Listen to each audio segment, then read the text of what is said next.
The main points of the budget so that we can make sure that we know what we're talking about. Lots for us to take in. So let's start with the economy. And the Chancellor forecasting the economy will shrink by 3.5% in 2009, and that is the worst, or would be the worst, since records began, and much worse than 1980, which was the shrinkage of minus 2.1%.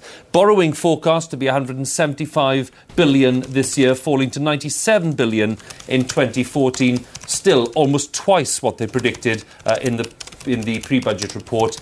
And debt will be 59% of GDP this year, rising to 79% in 2013 to 14. So those figures are enough to sober people up. Let's go on with the economy and say that public spending growth will be reduced to 0.7%, down from 1.1% from 2011 to 12. That raises big questions about where the cuts will come in order to meet that demand. Chancellor announcing £9 billion of extra efficiency savings. That's part of the picture, of course, by 2013 to 14. How ambitious that is, we can debate.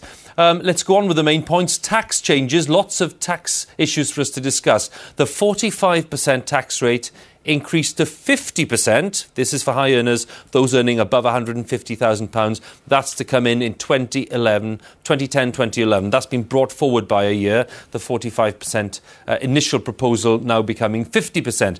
Tax relief on pension savings cut for, again, high earners, those earning over £150,000. And the car scrappage scheme, David Cameron alluding to that a few times and having a few jokes at the expense of the government, £2,000 for trading in the 10-year-old car and buying a new one. Industry. What does industry get out of this budget? Well, in 2010, the long-term unemployed under 25 to be offered jobs or training, so some money going into helping the young unemployed. More help for loss-making companies to reclaim tax on profits in the past 3 years. And there's to be £500 million of extra financial support for building new homes. Families, how are they affected? Well, the cash ISA limit is increased to over £5,000, £5,100 from next year, giving people a bit of tax-free saving. Stamp duty exemption for homes under £175,000 is to be extended to the end of the year, that initiative which they brought in to try to kickstart the housing market, especially for first-time buyers. And the child element of the child tax credit up by £20 in April 2010. The environment, we heard a lot about the green budget and all the rest of it. Well, the Chancellor committing to cutting carbon emissions by 34% by 2020.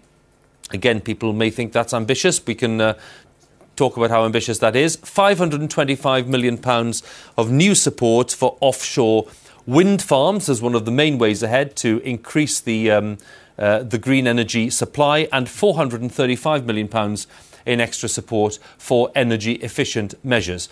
That's how we've summarised it for you. There was quite a lot more, and there were lots of other proposals. We haven't ignored them deliberately. We just want to really sort of get a concise version for you then. The main changes. Don't forget, you can get all the details on the BBC website.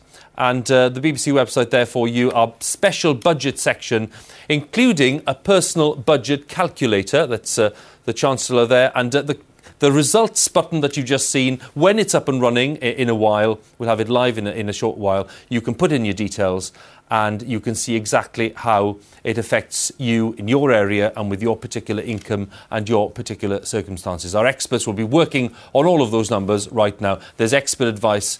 And, by the way, the full text of the Chancellor's speech will also be on the site. There's the address for you, bbc.co.uk/budget. Gets there, and the buttons are clear for you to click. And please, can I just remind you, send in your comments. I'm sure lots of you will have some thoughts on what the Chancellor had to say. Go to the website. There's a button there called Have Your Say. If you click on that, we'll put your comments in, and Richard Scott later will give us a flavour of what you're saying. Back here... Stephanie, I didn't quite have time before David Cameron came in very suddenly with his response.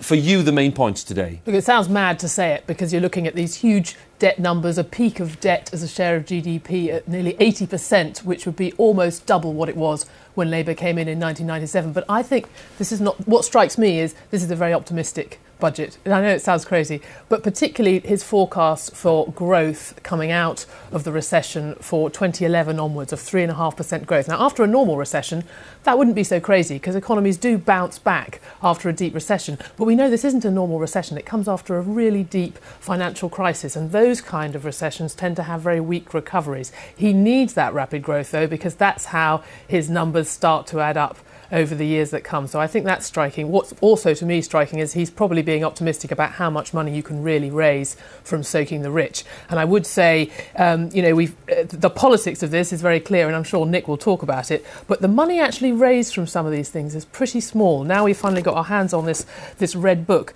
that withdrawing income tax personal allowances for everyone over £100,000. He's trying to raise over £5 billion. How much of that is going to be raised from that measure? 100 million. So 100 million out of 5 billion is going to be raised by that tax allowance thing.